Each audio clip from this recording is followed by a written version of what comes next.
Let us pray. Dear Father, we thank you for everyone gathered here now. Thank you that you know each of us by name and have caused us to walk with you. We say that we are dependent on you. Our trust is in you completely. As we surrender ourselves in adoration, we welcome you among us today and celebrate the gift of life that you have lavished upon each of us. We ask that you would open our ears so that we may hear your voice. Open our minds so that we may receive your eternal wisdom. Open our spirits so that we may know your leading and guidance. And open our hearts so that we may receive your wonderful love. Lord, we thank you for the speakers and facilitators. We pray that you would give them great inspiration as they share with us what you have placed on their heart. We pray that you would fill them with courage and give them your peace. Amen.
Okay.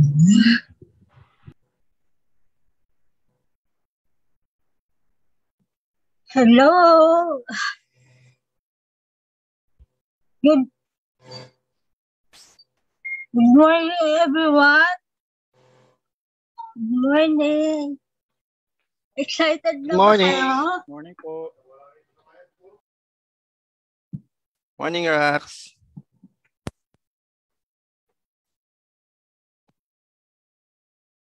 Mado.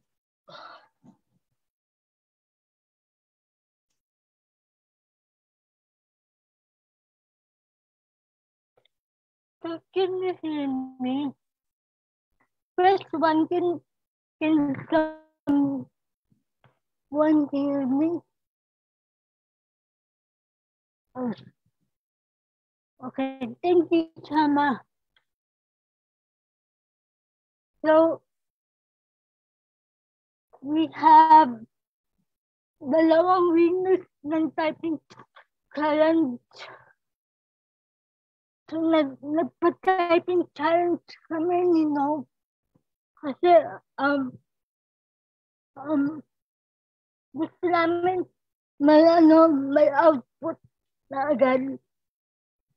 So, nagpa-typing challenge kami din sa mga participants last week. And, 2 yung nanalo. So,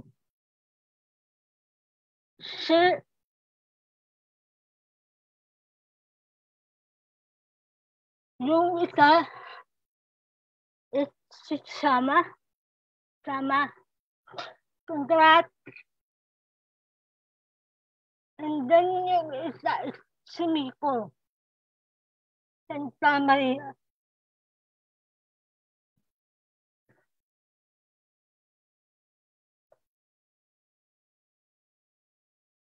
So please join the Facebook group.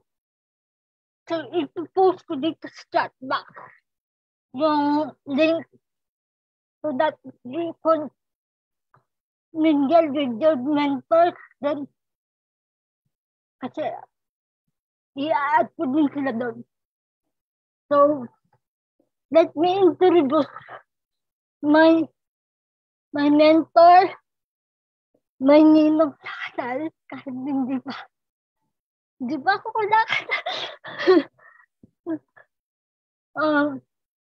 Sobrang nakaka-inspire itong taong to. Kasi, yung mga learnings ko sa kanya is na-apply ko sa mga lakad ko.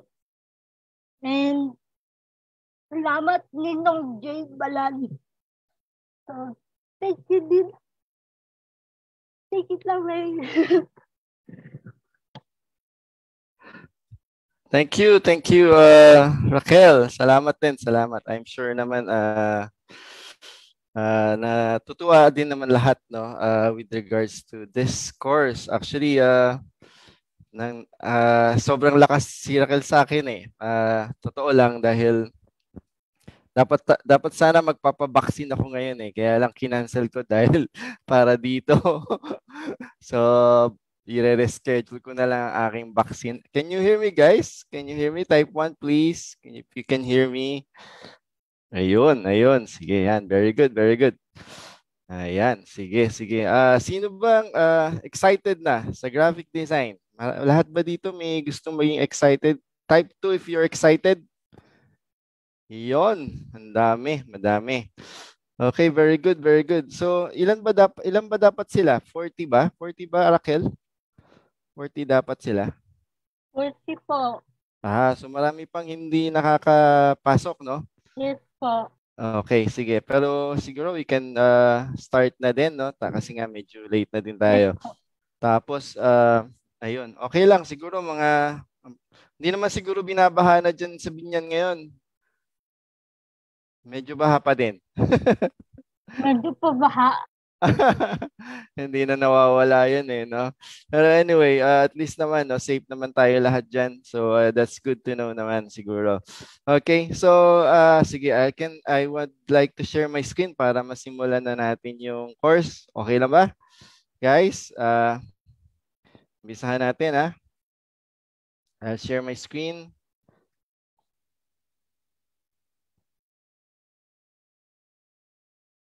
Dali.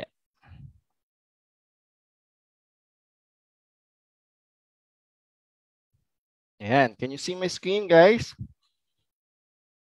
Can you type 2 if you see my screen? Ayun. Sige. Salamat for confirmation. Sige, let's start, ha. Iano ko na siya. Okay. Present ko na natin. Ayan. Alright. Okay. So, good morning. Sa lahat ng hindi pa nakakakilala sa akin, I'm Jay Balan. Ako ang future ninong ni Raquel. At definitely, ang kulang na lang sa atin eh budget saka yung papakasalan mo. Pero malapit na yon. Na meron ng budget eh. Kasal na lang, ano na lang eh. Pero marami naman nakapila sa iyo, Raquel. So okay lang yan, ma. Choosy kasi si Raquel eh. Okay, so sige, let's start. No, ako nga pala si Jay. No, actually, I'm also the vice chairman or chairperson ng PAPSCO. And at the same time, I'm also as a graphic designer. Actually, graphic designer ako nagsimula before I became a marketer, digital marketer. Tapos naging business owner na din ako sa mga companies na tinayo ko. So but yeah, I'm actually by heart I'm a graphic designer kasi nag-aral ako talaga ng graphic design. I'm a fine arts graduate sa University of Santo Tomas. Matagal na. Huwag nyo na lang tanong kung kailan. Pero I'm a graduate of Fine Arts in Advertising. Isa yan sa mga kurso sa mga subjects na inano namin noon, bukod sa photography at mga fashion design and anything or advertising talaga. Pero sa lahat ng nagustuhan ko sa mga subjects ko noon sa Fine Arts is actually graphic design talaga. Dahil dyan ko nahasa yung pag-layout, pag-creativity, no, sa mga designs, sa graphics, sa layout. So, natutuwa ako ngayon kasi nabigyan ako ng opportunity na i-share ko yung aking knowledge or skills sa graphic design. Pero for this course, it's going to be an overview lang. Pero if you want to continue with this, marami naman tayong mga resources in online na pwede nyo i-continue yung process, no? Pero just to give you a basic, bibigay ko sa inyo yung mga information about it. Okay, so let's start with this. Okay, so sa ngayon, ang i-discuss natin is about what is graphic design mismo. And then the elements ng graphic design. And then the 12 visual hierarchy principles of graphic design. And the design composition and layout. And of course, the graphic design tools din. No? So, by the way, sino ba dito ang nagle-layout na, nag-graphic design na? Can you type Y? Kung meron na nag-graphic design. Ayun. Why? Meron na si Aris. Nag-graphic design daw siya. Okay, very good, Aris.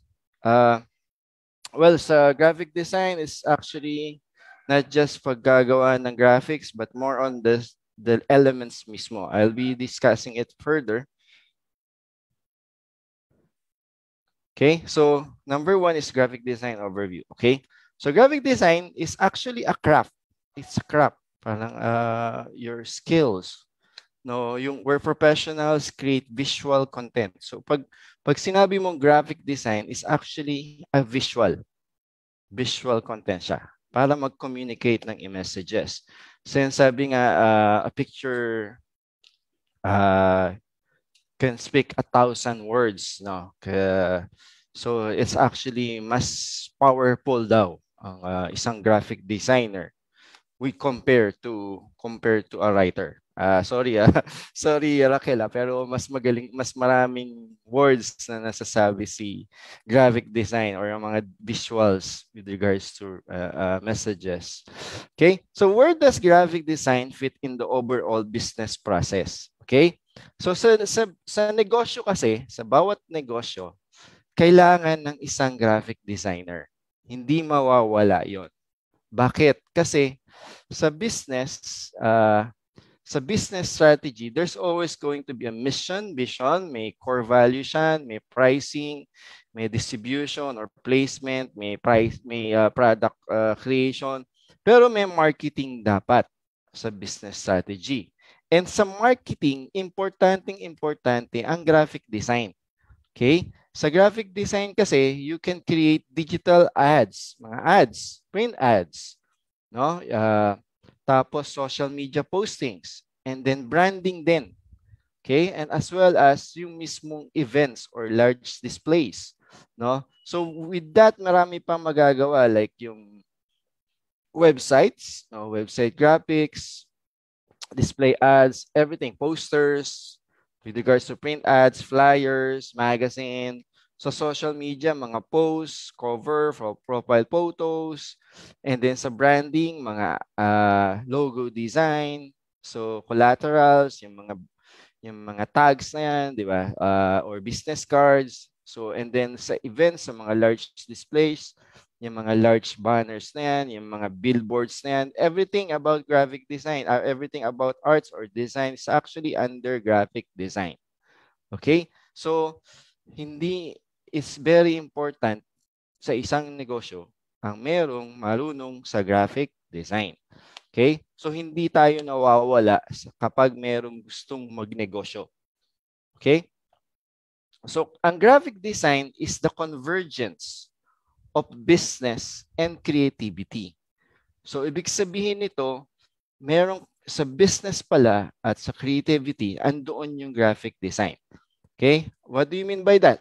So, sa graphic design, sa business, yan yung mga, let's say, paggagawa ng strategies about social media ads, working headlines, product branding. Tapos sa creativity, yan yung mga brainstorming, yung mga sketching or color exploration, typography selection. Kasi nakikreate mga creativity yun eh. Pero pag pinagsama mo yun, like social media ads and brainstorming nun, yun yung lumalabas as graphic design. Okay? So clear tayo guys ha? Clear tayo doon. No? So convergence yun ng business at creativity. Kapag walang creativity, hindi siya graphic design. So parang sinulat mo lang yung words doon sa post mo sa social media or nagkuha ka lang ng content, it's not graphic design. Hindi siya, or nag-type ka lang sa blog without any visuals, it's not graphic design. It's just content lang or blogs lang. Okay? So, ang graphic design pala ay maraming opportunities. So, you can be a layout artist. You can be a graphic designer mismo. A layout artist is actually more on the books, mga gumagawa ng mga articles, ng pagle-layout ng mga designs sa books or sa magazine.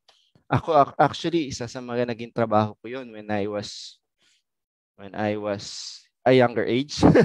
So, layout artist ako noon. Tapos, naging graphic designer din ako. I've created logos. Designs on photo editings and photo editors. Also, I'm also a digital artist. Pwede ring product developer. Gagawa ka ng products. Okay? Technical artists, those are actually designs on a technical level. And of course, UI, UX, graphic designer is actually for website. Yan yung mga sa web development.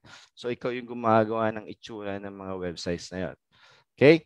So, that's actually the opportunities na makukuha nyo sa graphic design. If you know graphic design. Okay? So, pwede kayo kahit isa sa mga yan or gusto mo sa lahat ng mga yan, pwede kayo maging ganyan. So, you can be called as layout artist. You can be called as product developer or a UI, UX graphic designer. Alright, so that's actually what graphic design opportunities are having. So sa graphic design services, you can offer a lot of services actually. So kung magaling ka na sa graphic design, halos karamihan magagawa mo, mai-offer mo siya. Kaya magandang career din lalo na sa mga nag-uumpisa sa freelancing kasi halos lahat pwede mong gawin. Even sa motion graphics, pwede rin yun, di ba? Sa mga video editings is actually also part of the graphic design services.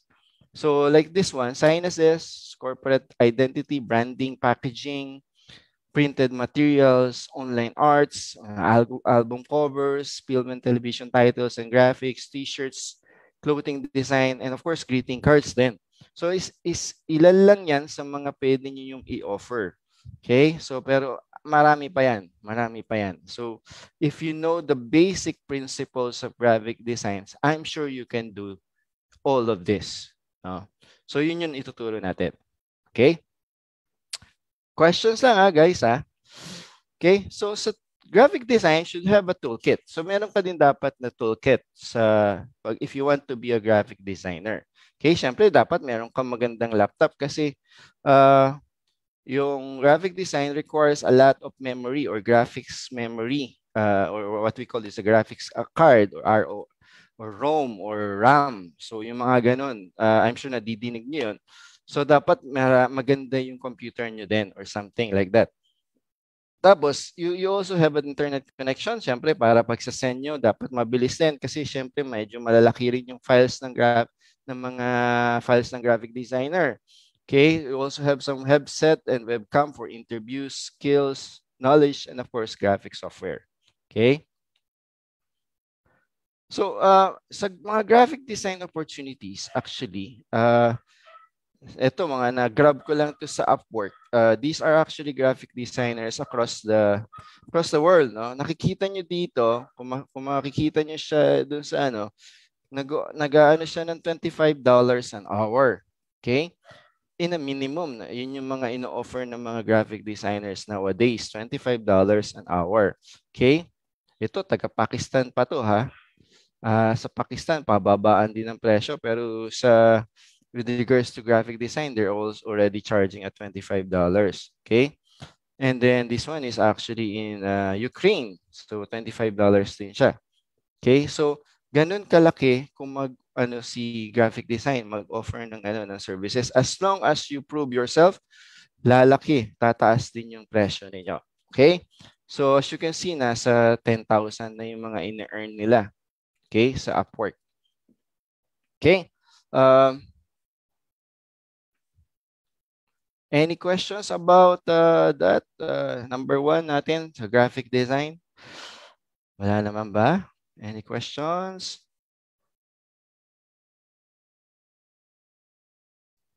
Wala. Okay, so continue natin. Okay, elements of graphic design.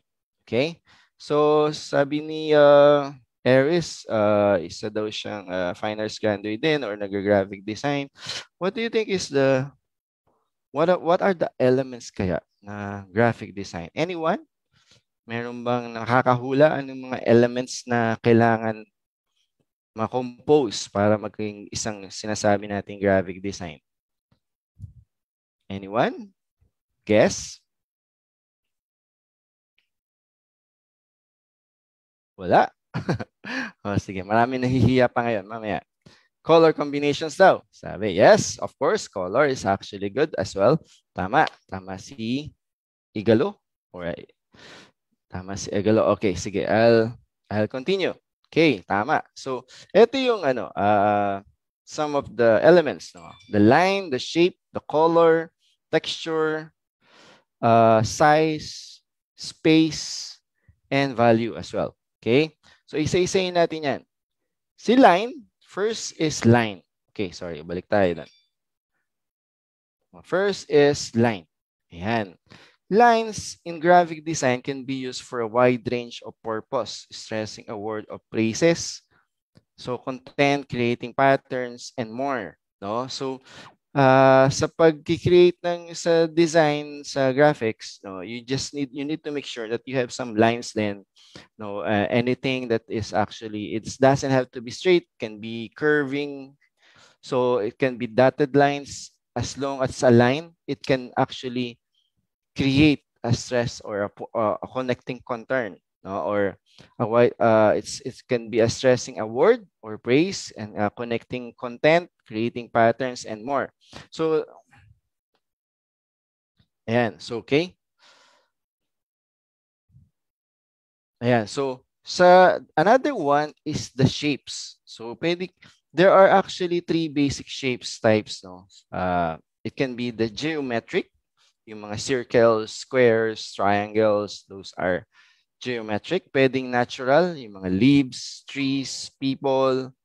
So, and then another one is abstract, yung mga icon, mga stylization, mga graphic representations. Some of them are actually shapes, no? Those are actually shapes. And then you use this carefully to create a visually pleasing design and eye-catching design then. Okay, ipapakita ko sa inyo mamaya yan kung paano siya ginagawa ng tama. Okay? And then, we also have that color. Ayan. Ayan, sa color. Yan na natin yung color. Okay, so color is used to generate emotions, define significance, create graphic interest, unify branding, to establish mood, no, build appeal, and get the message across. Color is the most powerful tool in your graphic design arsenal. Ito yung pinaka-powerful. Let's try the color. Ano ba yung ano? What are actually the basic types of colors? Anyone? Meron bang ano ba 'yon? 'Di ba nag-aral, I'm sure naman dumaan lahat kayo sa kinder or grade 1 na pag-aralan niyo yung the color wheel, no? Sino ba nakakaalala ng color wheel natin? Okay? So, let's see. We go to Adobe Color. Yan. You can go to Adobe Color. Sige, type natin dito 'yan sa yan. Adobe Color. Yan.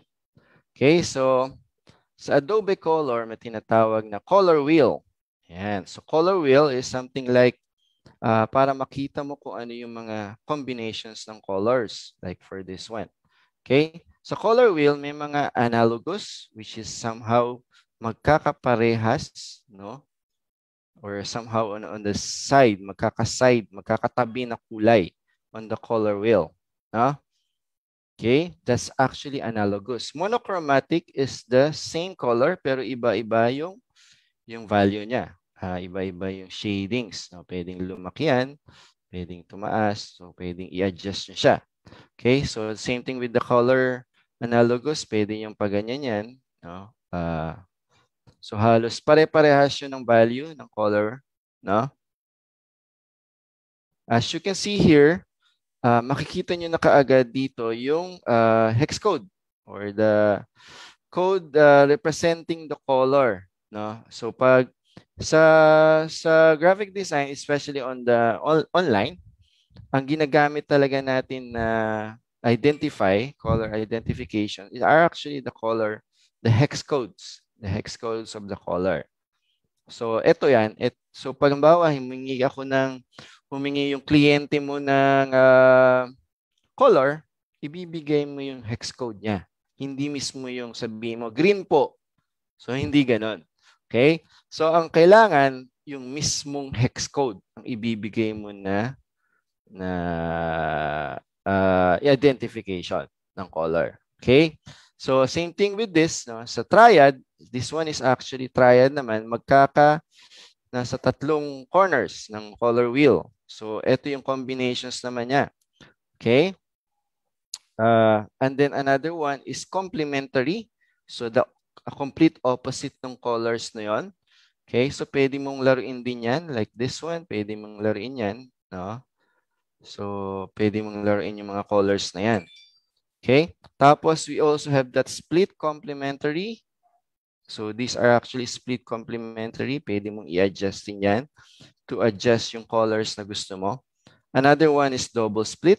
So this is actually double split din. Ayan. So pwede kang mag-create ng mga design based on your preference. No? And then another one is square. Okay? Square is actually the cross. And then compound. Ayan. So yung compound is actually merong magkakatabi lang din. Ay, magkaka-opposite, almost opposite, pero hindi siya hindi diretso. And then there's these shades lang. Ayan, shadings lang siya. So in the separate, it's actually based on the value lang siya or the darkest and the darkest brightest ng color. Okay? And then of course you can create a custom. Pwedeng kumuha kayo ng custom na ganyan. Ayan, so depende na lang sa inyo yan. Ayan. Okay, so you can explore this, no, para matutunan niyo rin kung paano yung color combinations ng design niyo. As you can see here, lumalabas naman yung niya, no. Okay? And then tapos you can also get a color from your image. So for example, I'll get some image here. No? Hanap tayo ng image. So for example, I'll upload this image. Ayan. So lalabas dito yung color niya. Ayan. So makukuha nyo agad yung color ng image na yon, combinations ng color na yon according to that image. So pwede siya if ever, halimbawa may mga photos kayo na gusto nyo yung color niya, makuha nyo para yun yung gagamitin nyo sa mga fonts or titles nyo or logos. Pwede yun. Pwede yung gamitin. You can just use an image. Okay? So another one is this extract gradient. So pwede kang gumawa ng gradient pala on this part. No, nag-gradient color niya. So pwedeng kumuha ka ng gradation ng colors. Ayan. So makikita mo yan. Yung tatlong dots na yun yung makukuha na colors niya. So pag-gradient. Okay? So that's one thing. And then ayan. So mamaya na yan, font na yan. Okay. So that's actually color. As another one is, if you can check on this, makikita niyo yung explore. Yan, meron dito explore na nakalagay. Explore. Yan. So may mga images dito about na nakalagay na yung ano, at the same time yung color na nagamit doon sa images na yon. So you can explore this. Let's say for example, you want to look for, let's say ang gusto mong design, halimbawa, you're designing for a restaurant or gusto mo makakita ng mga food, no, or something na design sa color sa food. So lagay mo dito food. Ayan, food. Term is food. Okay? So pag lumabas dyan, makakita mo lahat ng klase ng pagkain. Nandiyan na siya.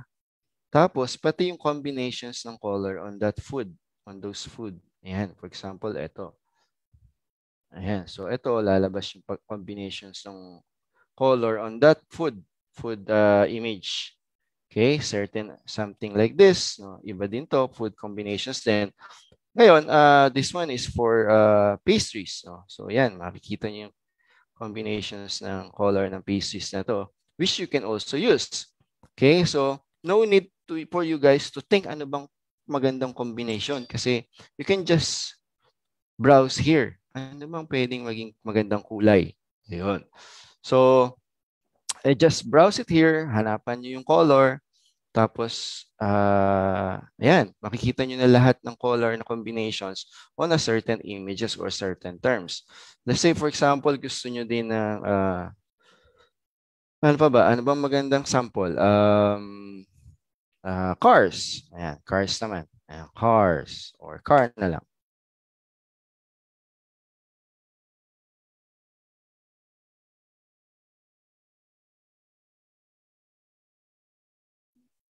Ayan, so yan, may mga ganyan din, no? Combinations ng kotse. Ayan, so this one is actually a good combination din. Ayan, no? Maganda yung combinations niya. Like for example, for this one then too. Oh. So yeah, that's actually how it works, no, guys? So that's actually how the color works in Adobe Color. There's also these trends. Ayan, trends. Ayaw lang mag-load, pero ayan. So if you want to check on the trends, makikita nyo ano yung mga colors with regards to fashion. Ayan. So ayan yung mga colors with regards to fashion. Tapos colors with regards to graphic design, no? So pwede kayong mag-explore dyan. Ano pa yung mga pwedeng design? Illustrations. Ayan. So yan yung mga pwedeng gawin. Architecture, game design, flavor. So these are actually the food, no, travel.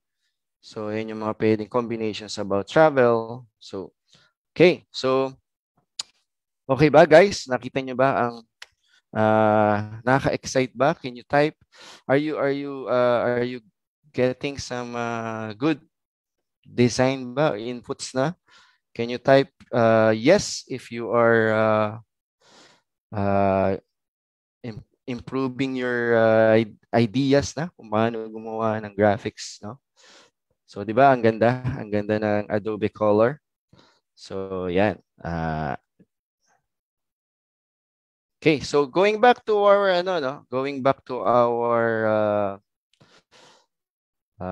lesson. Yan, so balik tayo kay Color. Okay na tayo kay Adobe Color.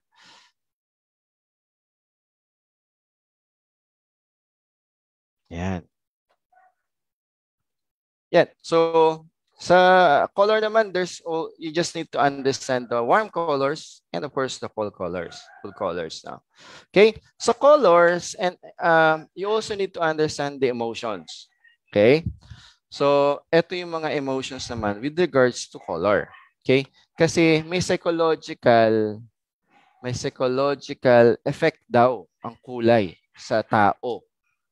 Especially kung halimbawa nakikita mo yung isang kulay, medyo may epekto sa iyo or may epekto sa mga tao 'yon.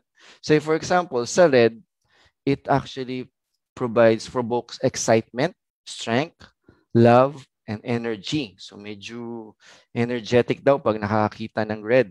So you can use red for certain action like sports or those things, no? Excitement. Okay, of course, siyempre love, no? Orange is actually a color of confidence. So medyo confident yon. And of course, color of success din. Okay? And of course, bravery and sociability ang orange. Yellow is actually a color of creativity naman. Okay? Happiness and warm. And of course, cheer. Okay? And green is also a color of nature, healing, freshness, and quality. Yan. And then, of course, blue is actually the color of trust, peace, loyalty, competence. Ayan. Okay? So, pink is a color of compassion, sincerity, sophistication, and sweet. No? Purple is royalty, luxury, spirituality, and ambition. Okay? Brown is dependable, rugged, trustworthy, and simple. Of course, black is formality, dramatic, sophistications, and security. Okay? White is always clean, simplicity, innocence, and honest. Okay? So, anong favorite color niyo dito, guys? Can you type your favorite color?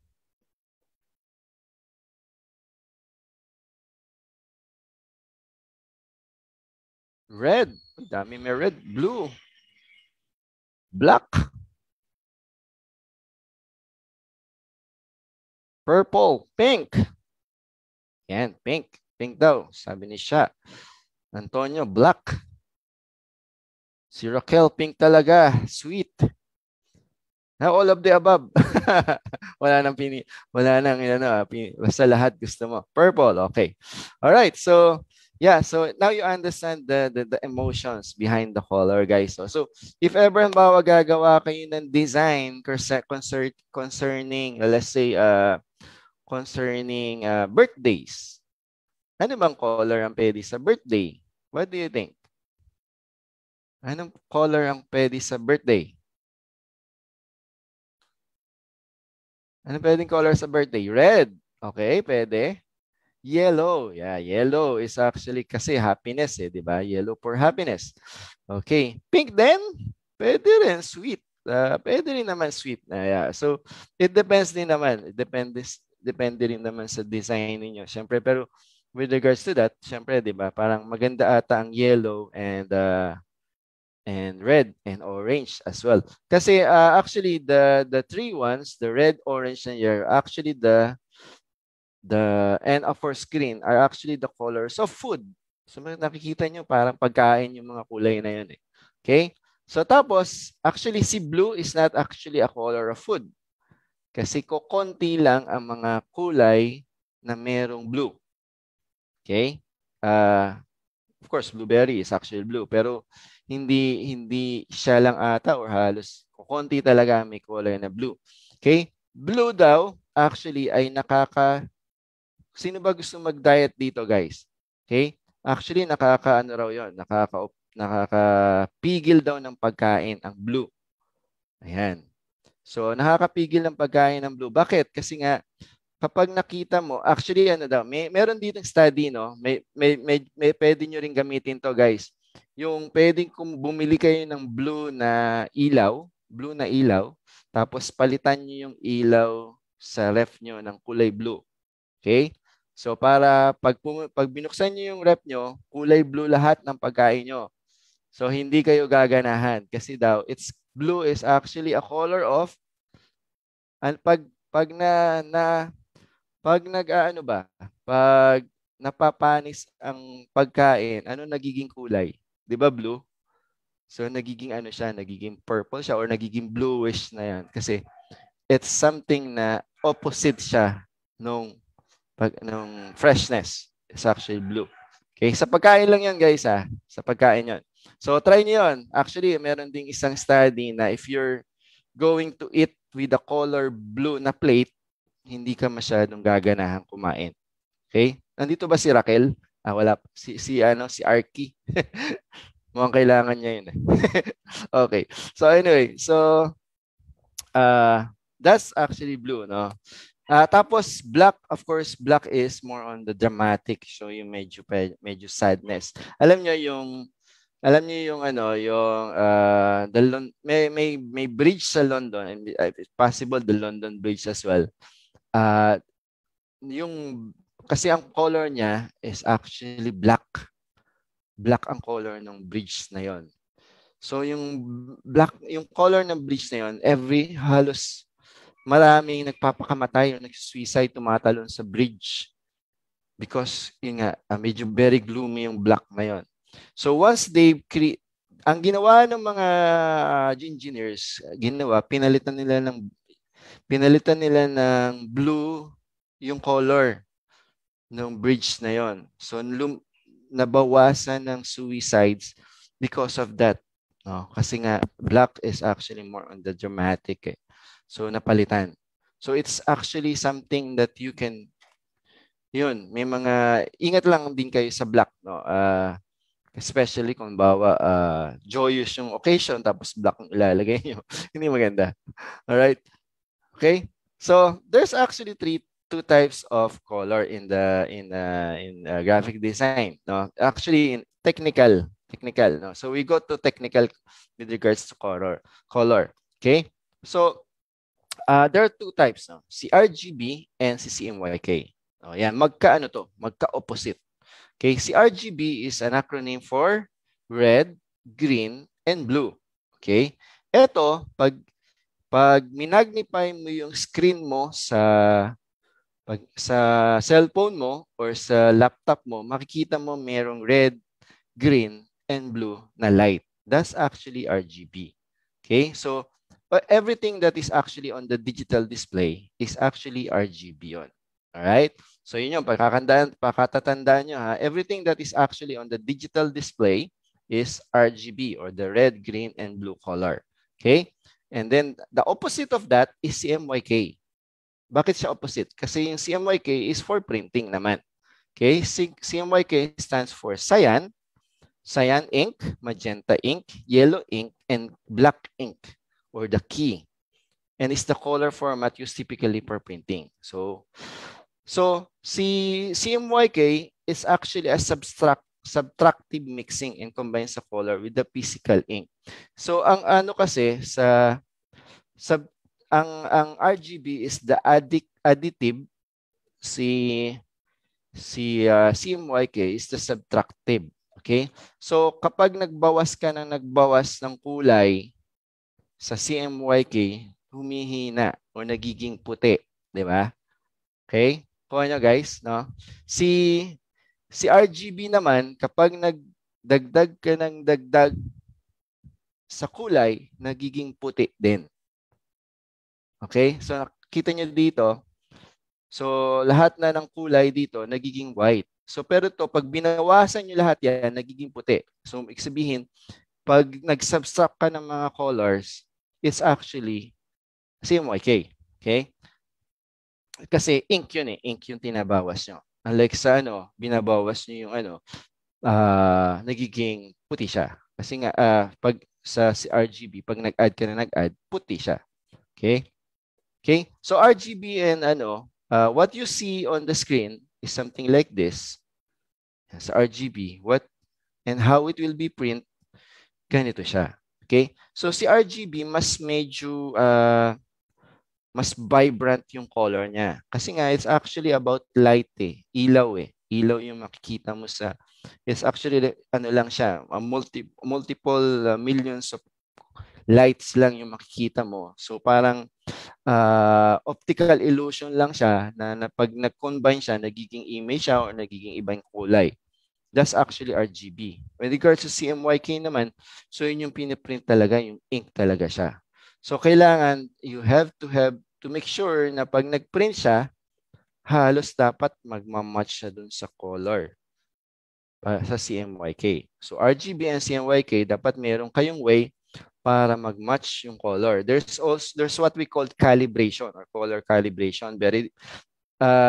I've done that. I've thought about it before. Nagturo ako noon, pero it's going to be a long lesson para sa atin kung ituturo ko pa sa inyo ang color calibration. Pero just remember na kailangan lang magmamatch yung ano mo. Kasi syempre, let's say gumagawa ka ng design or t-shirts, no? Tapos inano mo sa screen. So dapat parehas pa din siya pag pinrint. Okay? Any questions sa color?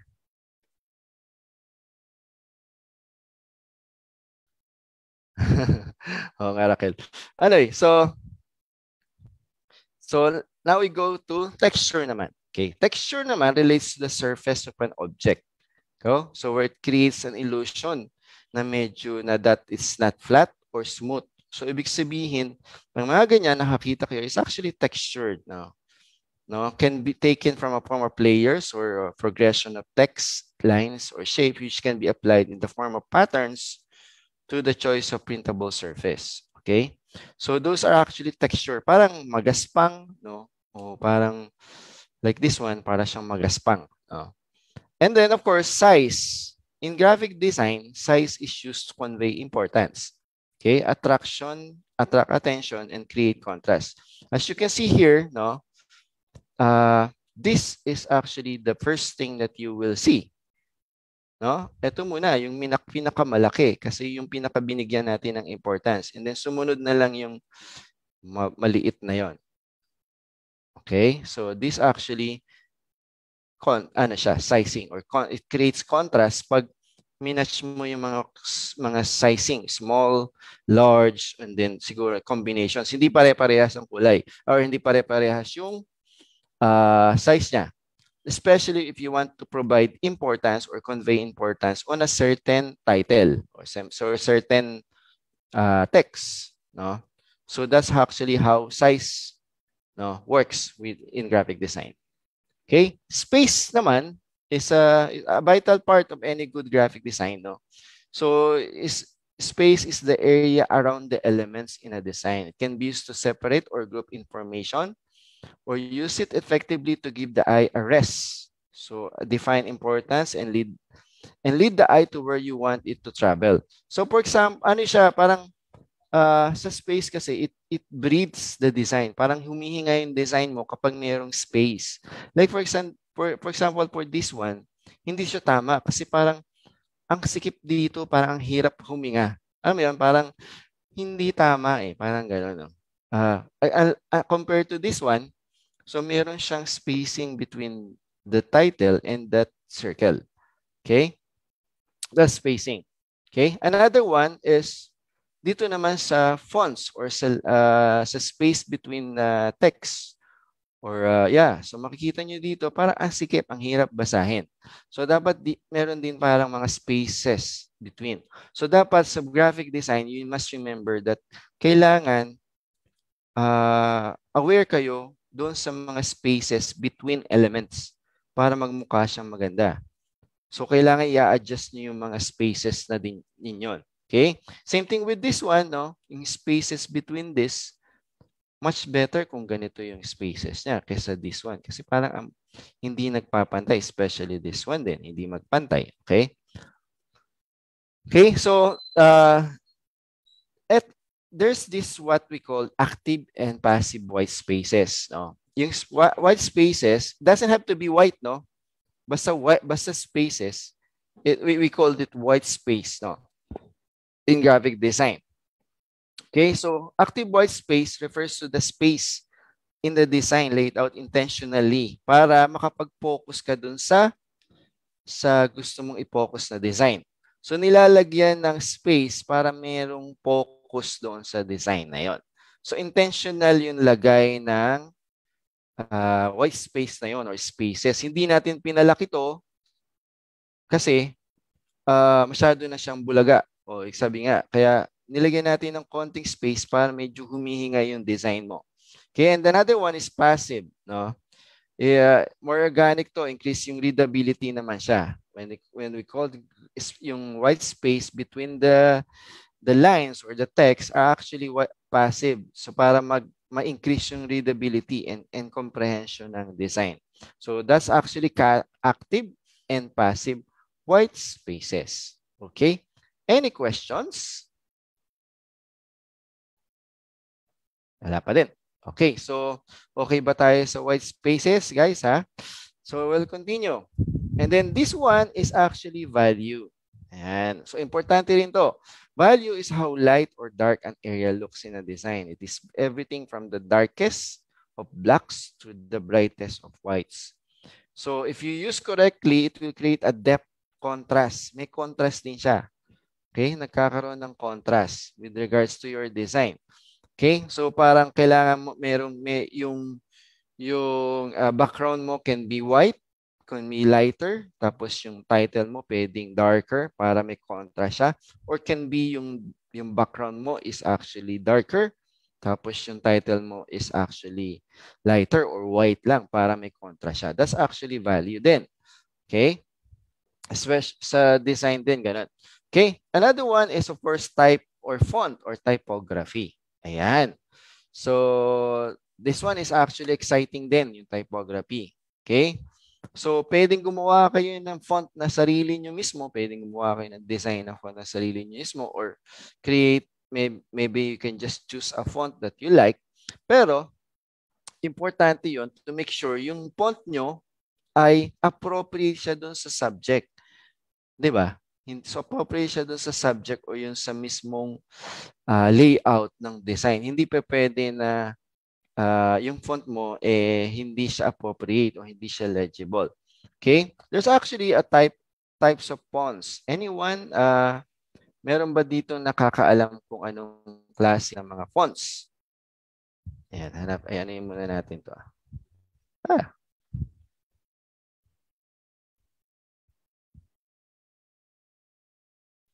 So, punta tayo sa fonts. Sa fonts.google. Ayan. Ayan, sans serif daw. Tama. Sabi ni Eri, sans serif and serif. Okay, sans serif. Ayan. So, there's actually, tama si Eris doon. That's actually the font. Ano natin si serif daw. Ayan.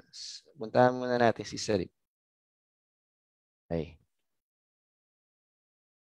Ayan. Serif. Ayan. Serif daw kasi serif is something like this. Yung may mga parang buntot. Ayan. That's actually serif in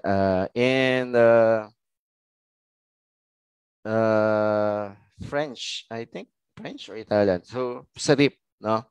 So, yung may mga buntot na yon, kapag nakakita ka na may mga ganon, may mga pa-arte na pa ganon, or may mga sa tabi, that's actually serif. Okay? So, yan, lahat yan, mga serif yan. Ayan. So, lahat na may mga parang pa-arte na may mga ganon, it's actually serif. Okay? And then another one is sans serif. Ibig sabihin ng sans, no. Or no serif. So, sans serif naman is something like this na talagang ano lang. Parang square lang siya, box lang yung dulo niya, no? Open sans. These are actually sans serif. Ito, ang sans serif are actually being used sa digital. Mas naging popular ang sans serif nung na-invento ang computer. Kasi mas madali siyang mabasa. Si serif, yan ang mga unang font na ginagamit sa libro. If you notice, yung mga libro natin, especially yung mga old books, puro serif yung mga ginagamit na font. Kasi yun yung ginamit nila ng mga mechanical printer noong time na umpisa pa lang ni Heidelberg. Yun na yung ginagamit na na font actually. Ayan. So, yan yung mga unang fonts niya, especially yung mga serifs na yan. So, nag-evolve na lang siya. Ngayon, may mga serif na din na iba-ibang klase like Baskerville. Yan yung mga Times Roman. Those are actually serif. No? And then si sans serif, those are actually mga Arial, no? Mga Arial, Helvetica, yan, mga Roboto, Open Sans. Yan, yun yung mga popular na sans serif. No? So ito, ginagamit yung mga sans serif if you want to emphasize something. Saka medyo readable. Mas maganda siyang gamitin kapag you emphasize, like yung sumisigaw, shout, no? Especially sa mga titles din, pwede rin siyang gamitin as sa sans serif, no? Pwede rin naman si serif doon, pero mas karaniwang ginagamit ang mga sans serif with regards to the title. And then si serif with regards to the context or the text itself. Okay? May mga tinatawag din display. Ayan, yung mga display. Ito mga combination na to. Guys, mga combination na may mga parang may mga arty na, I mean, nag-evolve na siya from sans serif to serif. Nag-evolve na siya. It can be a handwritten or script, no? It can be something like this, pero yun yung mga display fonts na tinatawag. Okay? And then another one is the handwritten. Ayan, ito yung mga script naman siya, no? The scripts. So yun yung mga ginagamit sa script, you don't actually use, hindi wag nyo dapat hihiwalay yung mga fonts pag gumagamit kayo ng script kasi hindi siya maganda. Let me give you an example. So pag let's say yan, so hindi siya maganda kasi parang hindi siya masyadong readable kasi parang hiwa-hiwa-hiwalay. So, dapat siya talaga magkakadikit yung font niyan. Kasi nga, it's script siya or handwritten. Ayan. Alright, so that's handwritten. Okay? Tapos, there's this what we call monospace. Ayan, monospace. Ayan. So, simple lang ang monospace na parang typewriter. Ayan. So, para siyang typewriter lang. Okay? So, si monospace was created actually with regards in the typewriter type. When typewriter was created or was invented, ang tawag sa kanya, ang mga monospace font yun ginagamit.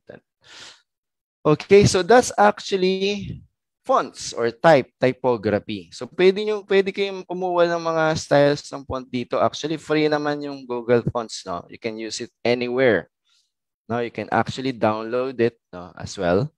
Pwede niyo siyang gamitin. Okay? That's typography. Okay? So importante lang guys na pag nag-ano kayo sa typography, again, you need to have a combination ng mga styles like combination ng serif at sans serif, no? Pwedeng i-combine nyo. Pag gumawa kayo ng layout sa mga designs ninyo, always remember na don't use more than 2 types of font. Dapat at least 2 lang. Hanggang 3 siguro pwede pa. Pero more than 2, 3, 4, 5, masyado na madami. It's not anymore advisable. Hindi masyado nang magulo. So as much as possible, hanggang 2 or 3 pwede pa. Okay? So don't use any more than 3 or na styles ng font. Kung bawa gusto nyo isang serif and then isang serif, isang sans serif, that's good. Okay?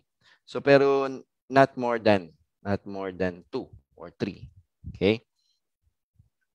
Okay, so let's continue. Okay, basahin nyo ang anyone understood what font or typography? Can you type 1 if you understand it?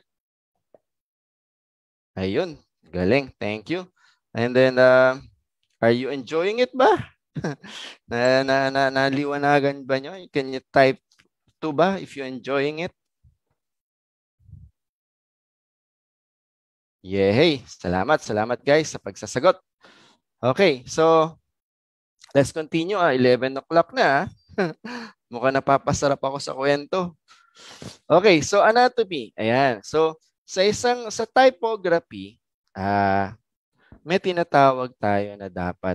May mga rules yan sa typography. Okay? So yung tracking, yung adjustment ng sa adjustment ng text or ng contents or ng text, that's actually what we call tracking. Makikita mo yan sa Illustrator or maybe sa Photoshop, if you know Photoshop. Pag in-adjust mo yung tracking, lumalapad yung words. Lumalapad siya or nagwa-widen or na-stretch siya. That's actually tracking. Okay? Si kerning naman, yung spaces between the font itself or the style, between the style. Okay? Okay? Tapos, yung leading naman is between nung lines ng text. That's what we call leading. Okay? So, importante ito guys, siguro screenshot nyo to, mas maganda. Kasi, kung gusto nyo maging graphic designer, dapat alam nyo itong mga terms na to. Kasi para nalalaman ng mga clients nyo or ng mga customer nyo na you are a real graphic designer. Hindi nyo mo sasabihin na, sir, adjust natin yung spaces ng text. So, hindi ganon. Ang sasabihin nyo, we can adjust the kerning. Ayan, kasi graphic designer tayo eh. So, it's a kerning. We can adjust the kerning between letters or type. Ayan. Okay? So, and then of course, you can also say na yung X height niya or yung cap light or capital letters or capital height. Okay? So, dapat alam niyo yun, capital lights. And then there's this italic then. You know what is italic then. So, between the space is kerning. Okay? And then between the lines, spaces between the text line is actually leading. Leading hindi po spaces. O tawag natin dyan leading or leading or leading. Okay? Okay, so that's actually how, terms, typographical terms. Okay? So, pag naging graphic designer kayo, dapat alam niyo yan. Meron ding shoulder. Ayan. So, the shoulder of the end font is actually ganyan. Yung sinasabi, sir, yung pong taas ng font, ganito. You can say a shoulder. Ayan. Para medyo social. Okay, and then the axis ng O. Ayan. The ball of P. Okay, and then yung ascender, which is actually after ng H, which is this one, ascender yon. Ayan. Or the stem ng title ng font mismo, ng style. Okay? And then of course, yung baseline. What is the baseline of the text, no? Okay, so that's actually how anatomy of typography is, no? So remember guys, just remember the tracking, kerning, leading, X height. Okay, so those terms, no? Or baseline. So yan yung mga pakakatandaan natin. Clear? Okay, so next, so ito, so mind the spaces, which is the kerning. So ito, anong basa nyo dito? Massage the No, it's actually massage therapist, not massage the rapist. Because yung kerning niya, hindi tama, hindi nagmamatch doon sa ibang ano. So, iba yung basa. No? Massage the rapist. So, this one is faculty dapat to of arts. Faculty of arts. So, faculty of arts. Anong